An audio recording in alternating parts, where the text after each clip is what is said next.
Sa simula ng pelikula, ipinakilala sa atin ng Internal Affairs Detective na si Mason Storm, na huminto sa lokasyon ng isang dapat na pagpupulong sa pagitan ng Los Angeles mobster. May dala-dala siyang isang video camera at mukhang dumating siya upang kunan ng isang buong pelikula. Sa sandaling yun, dumating din ang dalawang itim na sasakyan sa lokasyon, at binasag ng isang gangster ang kalapit na streetlight upang mapanatili ang kanilang cover. Pinanood ni Mason ang paglitaw ng mas marami pang malabong figura, at narinig ang isang lalaki na nangako ng kanyang political support sa mobster na si Nick Damoro. Nais ng figura na ma-assassinate ang kanyang karibal sa politika na si Senator Caldwell. Naintriga si Mason sa figura, at sinubukang lumapit para makakuha ng magandang shot. Gayunpaman, nagkaroon ng malfunction ng kanyang kamera, at habang sinusubukan niyang ayusin ito, isang gangster ang nakarinig ng ingay at lumapit upang suriin ito.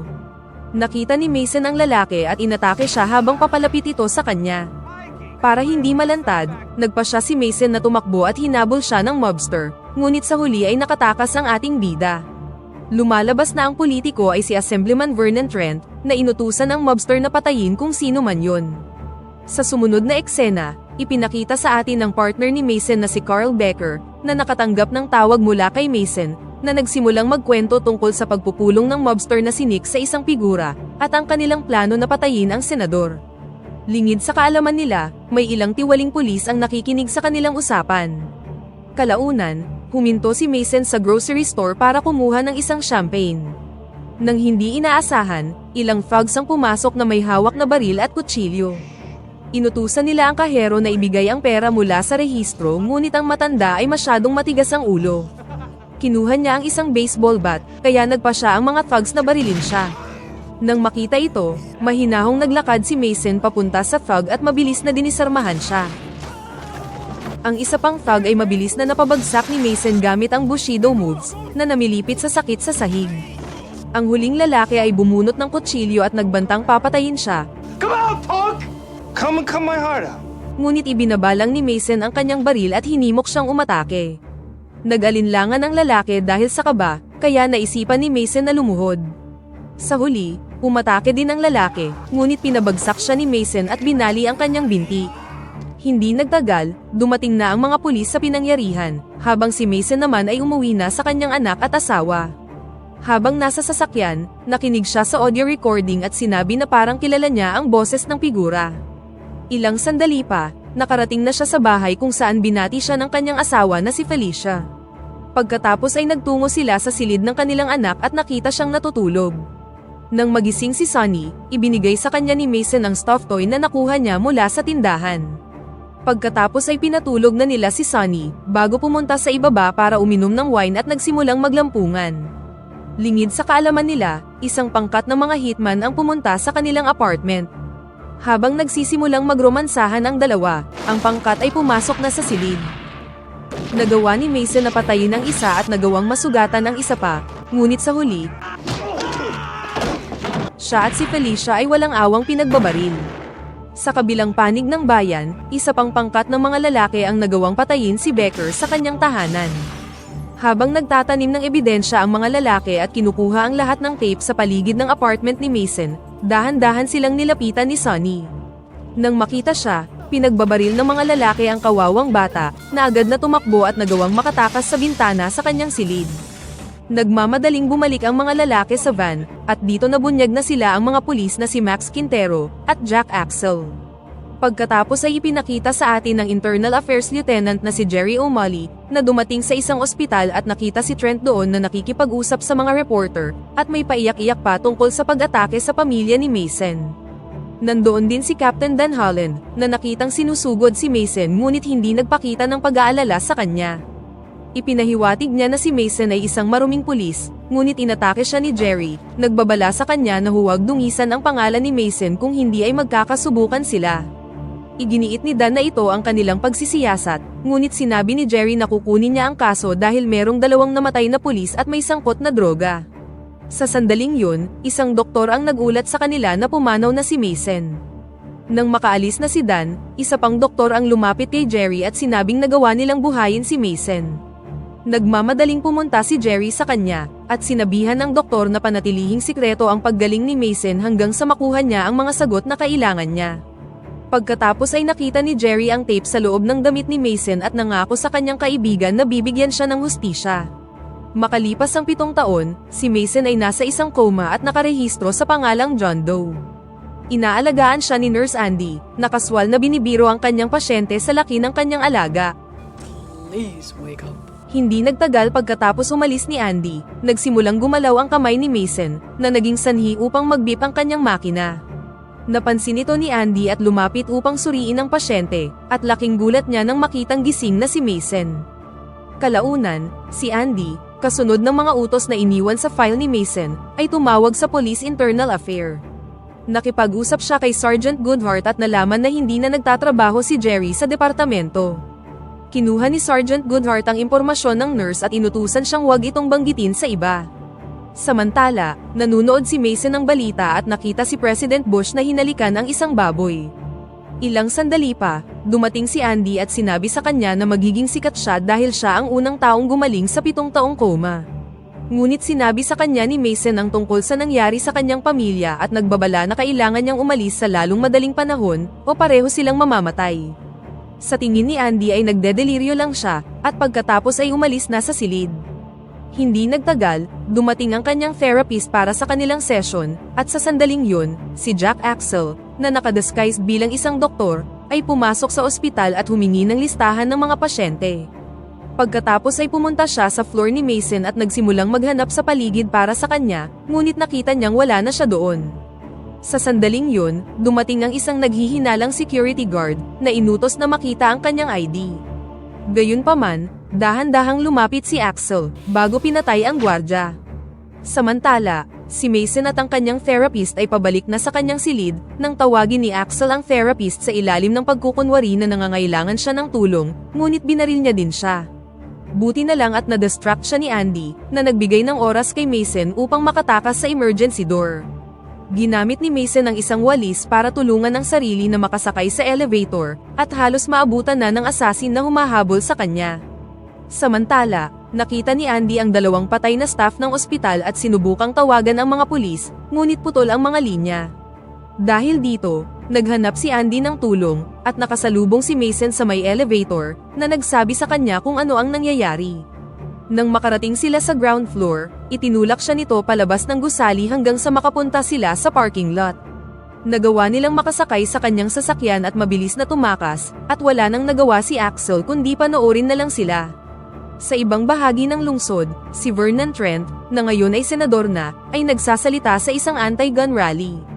Nalaman niya ang tungkol sa nabigong pag-atake sa ospital, at inutusan ang kanyang mga tauhan na isisi ito kay Mason. Samantala, dinala ni Andy si Mason sa bahay ng isang kaibigan upang doon muna siya magpagaling. Sa mga oras na yun, nakita nila sa balita na inakusahan nila si Mason na responsable sa pag-atake sa ospital. Sa kabilang banda, si Trent at ang squad ng mga tiwaling pulis ay nanunood ng balita, nang ipahayag ng reporter na nakausap niya si Mason, na may ebidensya na gugulat sa buong lungsod. Nang marinig ito, inutusan ni Trent ang kanyang mga tauhan na pakilusin ang lahat sa paghahanap kina Mason at Andy. Samantala, binigyan ni Mason si Andy ng listahan ng mga halamang gamot na kailangan niya para makarecover, at nakita niyang nagsusulat siya sa wikang Chinese. Habang nagpapahinga, binigyan ni Mason si Andy ng ilang kwento tungkol sa isang Chinese master na nagturo sa kanya sa murang edad. Kalaunan, bumalik si Andy at ipinakita kay Mason ang mga clippings ng pahayagan ng pagkamatay niya at ng kanyang pamilya. Pagkatapos nito, sinimulan na ni Mason na dedicate ang kanyang sarili sa pagre-recover, gamit ang matinding physical training, at Chinese healing techniques upang maibalik sa hugis ang matipuno niyang katawan. Nang gabing yun, sina Mason at Andy ay naghanap sa kanyang mga file at nakita ang numero ng isang retirement home kung saan pinaghihinalaang naroon si Jerry. Ngunit nang pumunta si Andy upang tingnan ito, nalaman niyang walang Jerry nakatira doon, at iniwan ang kanyang numero kung sakali mang meron silang impormasyon. Samantala, patuloy na nagsasanay si Mason, at tumakbo na parang hindi siya nanggaling sa injury. Isang gabi, habang nagsasanay si Mason, dumating si Andy at sinabing nagdala siya ng bulaklak para sa kanya, ngunit ang talagang pakay niya doon ay ipakain ang kanyang pink na bulaklak kay Mason. Tumalon siya sa kanya tulad ng isang nanlilibog na pusa at nagbembangan sila. Ngunit pagkatapos, nakaramdam ng konsensya si Mason, at nagmaneho papunta sa lugar kung saan nakahimlay ang mga puntod ni Sunny at Felicia. Kalaunan, bumisita si Andy sa kaibigan niyang nurse na si Martha, walang kaalam-alam na sinusundan siya ng pangkat ng mga tiwaling pulis. Nakarating si Andy sa apartment ng kanyang kaibigan, ngunit sinagot ng isang binata ang pinto. Nagulat si Andy nang malaman niyang pinatay si Martha ilang araw na ang nakakalipas. Nang marinig ang masamang balita, nagmamadali siyang umalis at sinimulang sundan ng mga pulis ang kanyang sasakyan. Samantala, bumalik si Mason sa bahay nang bigla siyang kinumpronta ni Jerry, at mainit na binati ng dalawa ang isa't isa.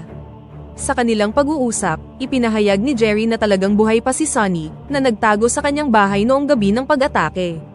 Pagkatapos ay inampon ni Jerry si Sunny at pinalitan ng kanyang apelyido upang mapanatili siyang ligtas. Ipinakita niya kay Mason ang mga larawan ng isang masaya at nasa hustong gulang ng si Sunny, at nagpasalamat si Mason kay Jerry sa pagiging niyang isang mabuting kaibigan. Pagkatapos nito, nagtungo ang dalawa sa ranch ni Jerry, kung saan ipinaliwanag niya na hawak niya ang isang duplicate copy ng tape. Sinabi niya kay Mason na sa nakalipas na 7 taon, sinubukan niyang lutasin ang kanyang kaso, ngunit hinahadlangan siya sa bawat hakbang ng mga nakatataas sa kanya. Humingi siya ng paumanhin sa hindi paggawa ng higit pa, ngunit sinabi ni Mason na higit pa sa sapat ang ginawa niya, at nangakong maghihiganti para sa kanilang dalawa. Hiniling ni Mason kay Jerry na dalhin si Sunny sa isang ligtas na lugar, dahil kukunin niya ang video recording 7 taon na ang nakakaraan. Nang makauwi, sinimulang suriin ni Mason ang audio recording, at dito na niya nakilala ang boses mula sa Pierre bilang kay Senator Trent, mula sa kanyang TV commercial. Hindi nagtagal, umuwi na si Andy at umiyak dahil sa pagkamatay ng kanyang kaibigan. Sa kanilang pag-uusap, sinabi din ni Mason ang balita tungkol sa kanyang anak. Kalaunan, ang dalawa ay nag-iimpake ng kanilang mga gamit sa itaas, walang kaalam-alam na isang pangkat ng mga armadong pulis ang nasa loob na ng bahay. Sinubukan nilang tambangan ang dalawa, ngunit nagawa ni Mason na barilin ng isang lalaki bago tumakas. Ang iba pang mga pulis ay pinaulanan ng bala ang dalawa. Ngunit nang mag-reload sila, itinumba silang dalawa ni Mason. Ang isa pang hitman ay ipinakilala ang kanyang kutsilyo kay Mason, ngunit mabilis na binali ng ating bida ang kanyang braso, habang ang isa pang pulis ay ibinalibag niya sa unang palapag. Pagkatapos ay kinuha ni Mason si Andy, at mas marami pang pulis ang nagpaputok sa bahay, ngunit tila hindi nila matamaan ang mailap na si Mason.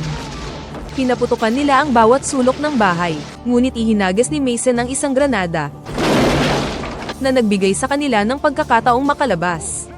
Tumalon sila sa kanyang jeep at tinakasan ang mga pulis na walang tigil na nagpapaputok sa kanila, ngunit ang mga bubok na ito ay tila hindi sila matamaan.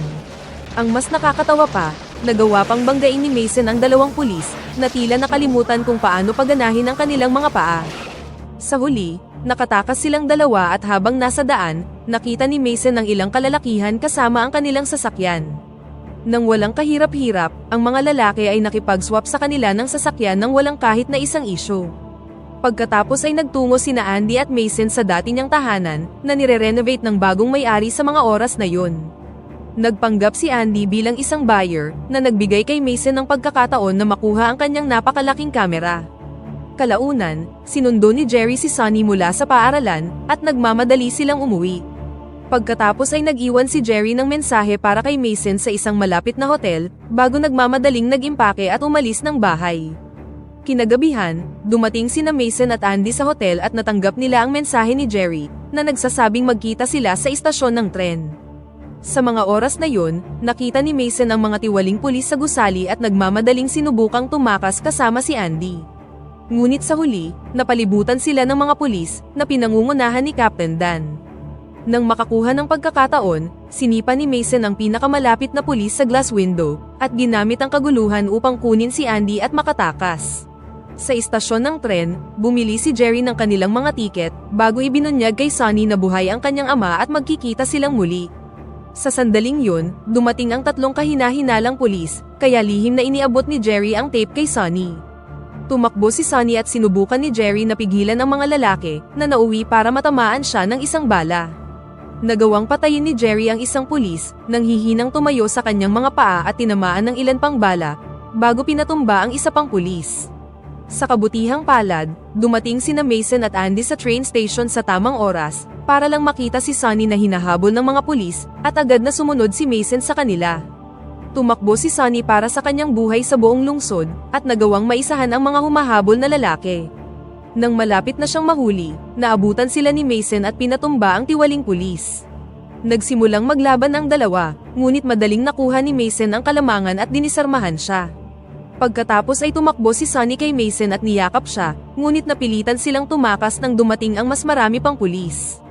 Hindi nagtagal, dumating si Andy sa lugar, kaya iniwan sa kanya ni Mason si Sonny, at nagpa siya na oras na para harapin si Senator Trent. Samantala, makikita si Trent na nag-e-enjoy sa isang hot tub kasama ang ilang chicks. Ilang sandali pa, pumasok na si Mason sa bahay at tinambangan ng mga lalaki habang naglalaro sila ng pool. Para hindi agad matapos ang pelikula, nagpa siya si Mason na itabi ang kanyang baril para makipagsuntukan.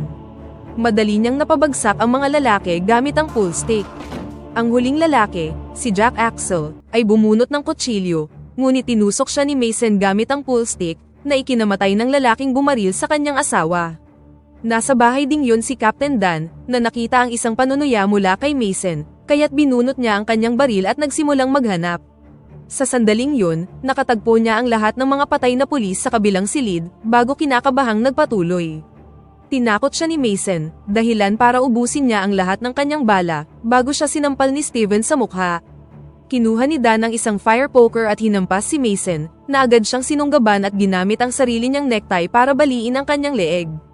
Pagkatapos nito, hinanap na ni Mason si Senator Trent, ang utak sa likod ng mga pagpatay. Maingat siyang naghanap sa paligid, hanggang sa subukan siyang tambangan ni Trent mula sa aparador, ngunit mabilis niya itong naiwasan. Kinaladkad ni Mason si Trent pababa ng hagdan, nang dumating ang SWAT team sa lugar. Hindi alam kung sino ang pagkakatiwalaan, itinutok ni Mason ang kanyang baril sa senador. Nakiusap si Trent sa SWAT team na atakihin at patayin nila si Mason, ngunit sa sandaling yun, humakbang ang police sergeant at sinabi kay Mason na nakita na nila ang video recording at alam nilang na set up lang siya. We saw the film. Sa huli, inaresto ng mga pulis si Senator Trent, habang sina Andy at Sonny naman ay nakarating na sa pinangyarihan at muling na-reunite kay Mason. Sa katapusan, ipinakita ang footage na nagpapakita kay Trent na nakikipagpulong sa mobster, isang katiwaliang nabunyag dahil sa tulong ni Mason, at dito na nagtatapos ang pelikula. Pakipindot naman ang like button kung nagustuhan mo ang pelikula at kung hindi naman, pindutin mo ng 2 beses ang dislike button para lang makasiguro.